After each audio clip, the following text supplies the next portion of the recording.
Yeah. My name is, like Gaspar said, Mitja. I'm sort of local, not really local, but Slovenian. So yeah.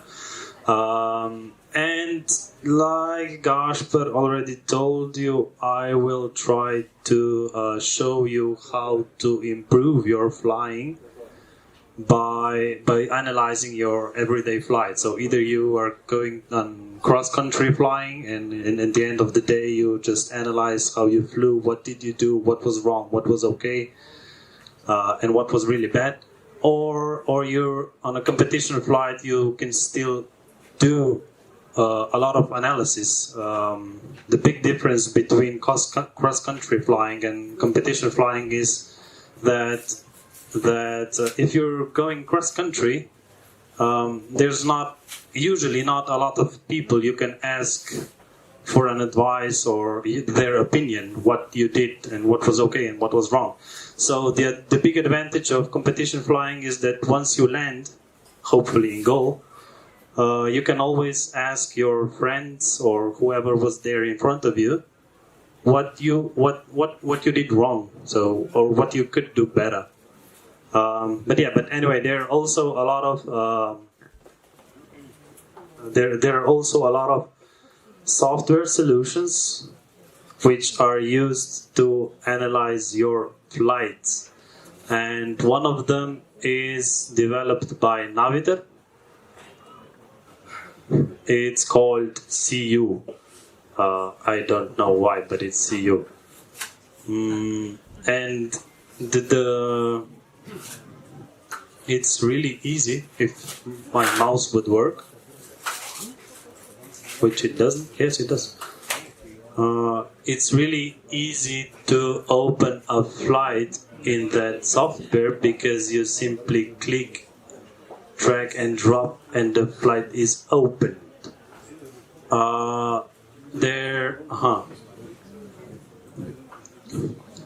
That's, by the way, a flight directly downloaded from OD4, meaning the task is already inside. So I just downloaded the flight from an OD device, opened it in CU software, and the task is already there. I don't have to manually type it in. I don't have to do the cylinders. I don't have to change the sizes. There's nothing I need to do. Everything is already there. So I can already start with the analysis. Before I continue, I obviously can zoom out. That's the task from the first task from Friday on LIAC. I can also go in 3D.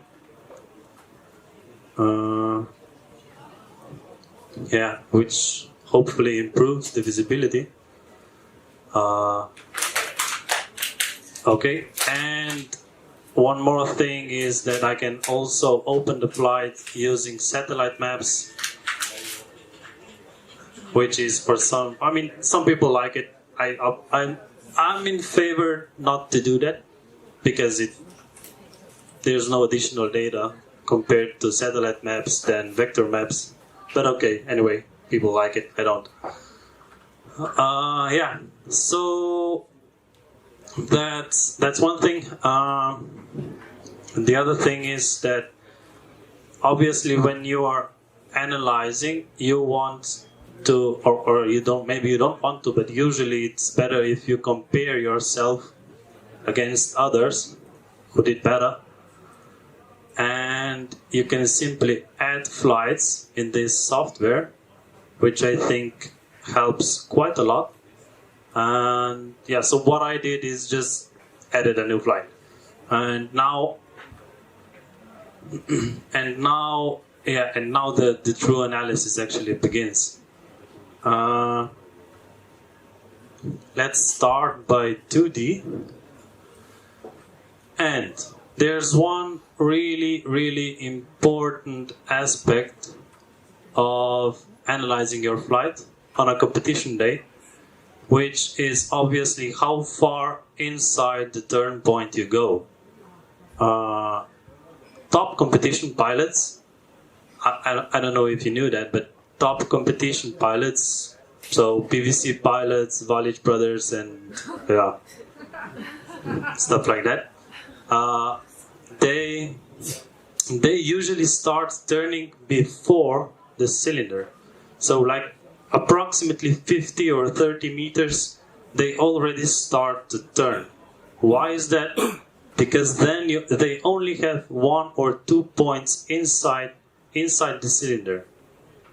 So they don't make, 100 or 50 meters inside, but they only have 1 point or 2, and then they're back out, flying towards the second turn point. So if you open your flight and you see that you went far inside the point, means that you lost approximately 100 or 200 meters compared to your friends, which is obviously, it's not bad, but you could do it better. So that's something your flight analysis shows you. And be careful about that, because you will never win a competition like this, but you can simply lose it. It's the same thing happens here. Actually, something even worse happened, because this pilot obviously turned towards the turn point and thought, or maybe he started turning too soon. So that's the big trick. If you start turning before the cylinder, make sure you will go inside. Because what probably happened here is that the pilot started turning and found out that he missed the cylinder, so he had to go inside again and then flew towards the second turn point. It's a bit tricky, and to be careful if you start doing that. But it definitely pays off, but just be careful.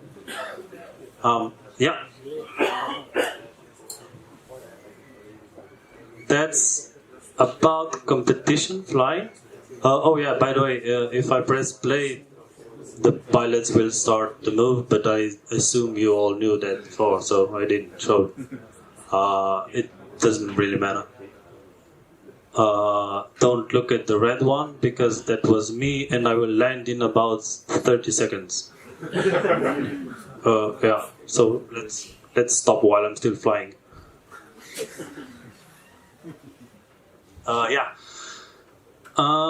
Now I will open another flight, which is, I think, from today.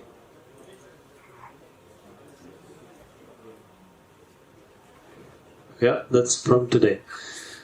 And I want to show you. Let's ignore that this is a competition.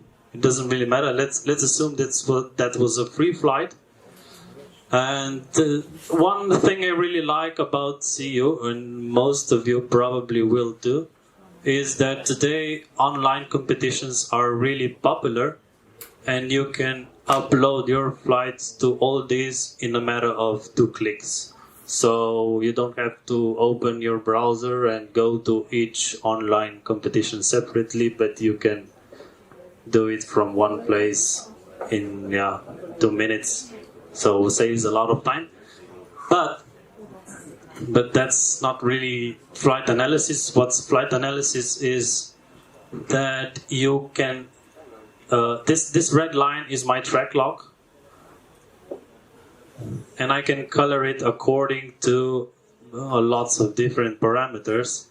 For example, if I want to see my highest point, which is colored in blue, my lowest point during the day is colored in red, you can obviously see that I was the highest right on the second turn point. So that's start of speed section, and then this is the second turn point.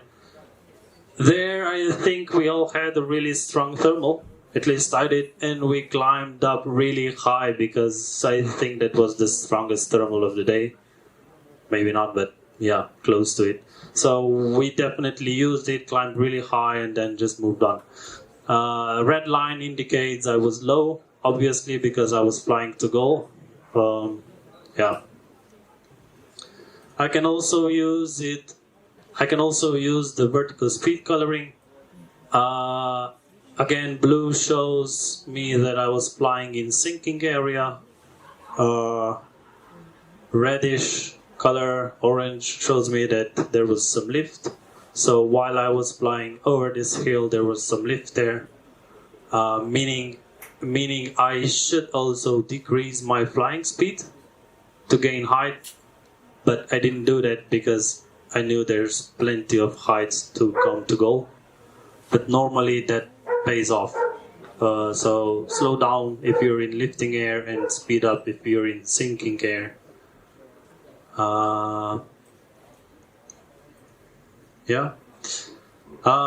There's many other things. I won't show you all of them. What's sometimes really interesting to see is also this graph here. At the moment, those dotted lines are cylinders, so that's takeoff, that's start of speed section, that's second turn point, and so on. And yeah, you can see how high I was during the day. Above ground level, pretty high. Could be lower, I think. No idea. Again, you can use. I can switch from altitude to vertical speed. There's some really good lift here. Yeah.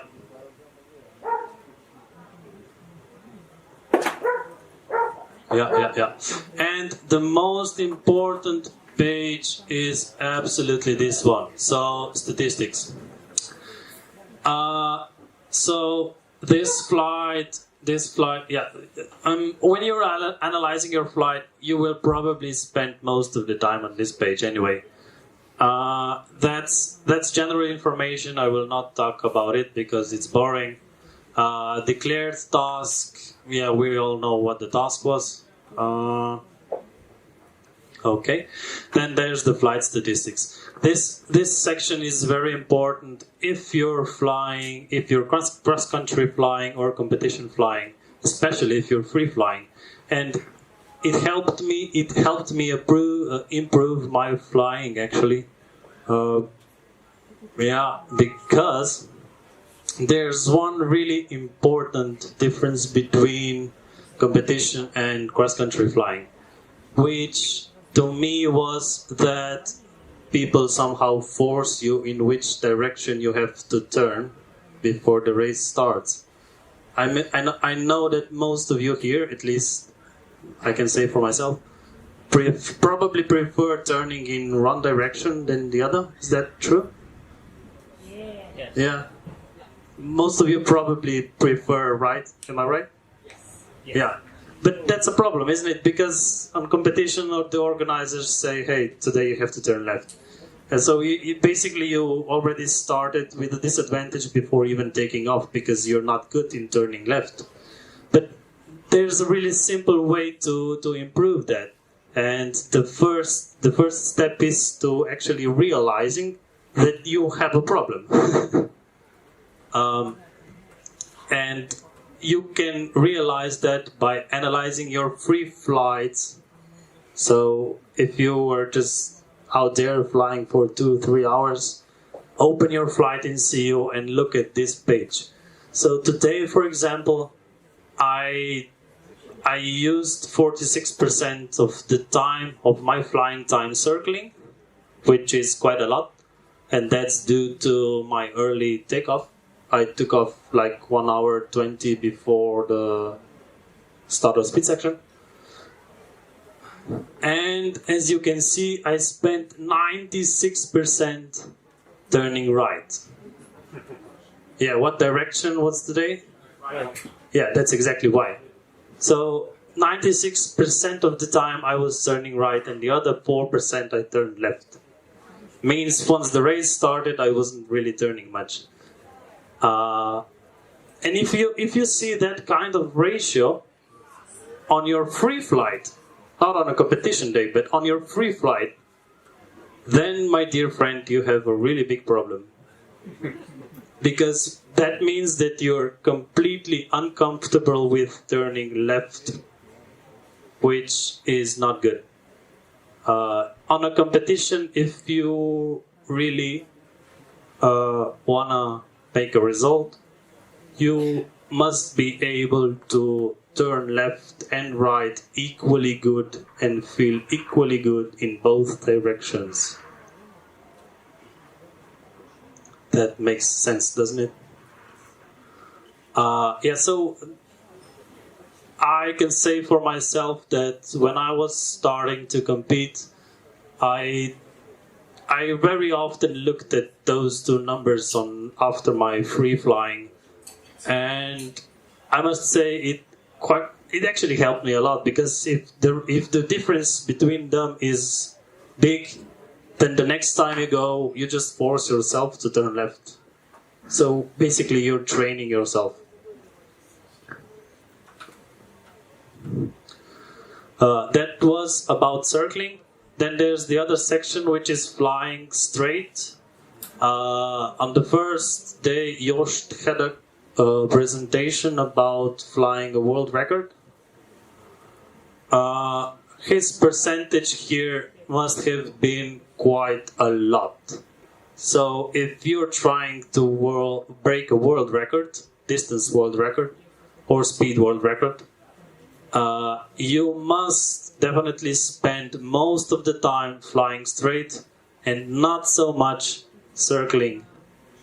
So yeah, if you were on a free flight and wanted to be really fast or cover really, really long distances, and if your ratio between circling and flying straight is like here 50-50, that probably means you could do a lot better. Ideally, there's no ideal ratio actually, but if you're trying to cover long distances, try to maximize your flying straight time.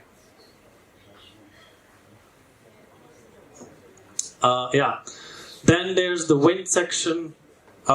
This should show us wind direction during my flight. So above 2,100 meters, there was almost south wind. Then it's turned west on 2,800. Yeah, blah blah blah. I mean, you can see the arrows. I don't know if you all experienced that. Probably not, but yeah, that's what the software says. Then there's the Vario section. Looks like I had 4.3 lift. Honestly, I have no idea where, but okay. Yeah. On average, I was at 2,000 meters, which makes sense. So yeah,